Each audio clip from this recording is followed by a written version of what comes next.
আমাদের এখানে আমাদের আন্দোলন উন্নয়ন পার্টির কর্মী নেতৃত্ব দেয় ভাই আসান, আমাদের অঞ্চল সভাপতি চালু মামা, এরা আমাকে ফোন করে তো বলে যে এরকম একটা আগুন লেগে একটা বাড়ি পড়ে গেছে।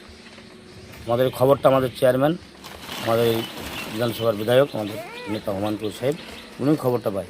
উনি আমাকে ফোন করেছিলেন, বললেন তুমি ওখানে যে বাড়িটা পড়েছে ওখানে তুমি যাও, গিয়ে ওখানে তাদের পাশে দাঁড়াও, তাদের কী পরিস্থিতি দেখো, যে ওখানে যেটা লাগবে প্রথম যেটা লাগবে সেটা ওটার ব্যবস্থা করো। বাকিটা আমি কলকাতায় আছি, বিধানসভা চলছে এখানে আছি, এখান থেকে গিয়ে আমি বাকিটা কী করার দরকার আছে, যা প্রয়োজনীয় সহযোগিতা করার আমি করব।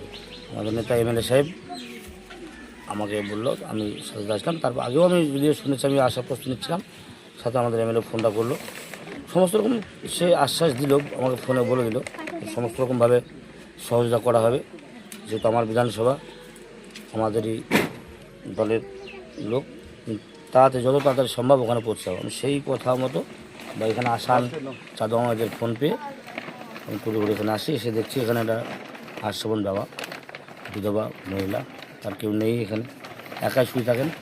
বাড়িটা দেখলাম একদম পুরোটাই শেষ, তার মানে আসবাবপত্র বলতে কিছু নেই, বিছানা থেকে শুরু করে তার হাঁড়িগুলি যা কিছু ছিল, দুটো ছাগল ছিল সেটা পড়ে গেছে, মানে কোনো কিছুই তার নাই, একদম মানে একবারে নিঃস্ব হয়ে গেছে।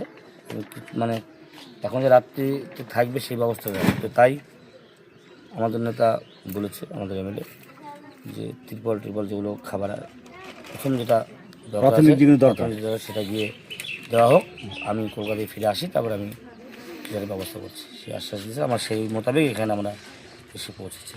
এসে দেখলাম খুব মর্মান্তিক ঘটনা, খুব দুঃখজনক। উনি বেঁচে গেছেন, খুব আমি এটাই ভাবছি, পিঠটা যদিও একটু পুড়ে গেছে।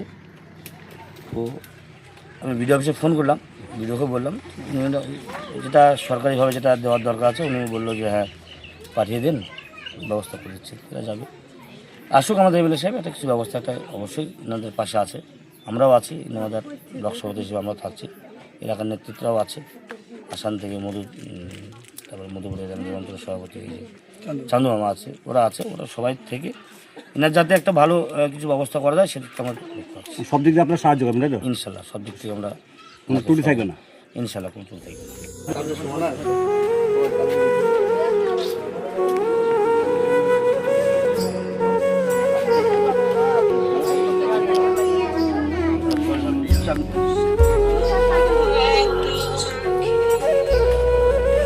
তাহলে ওষুধ দেওয়া ট্রিটমেন্ট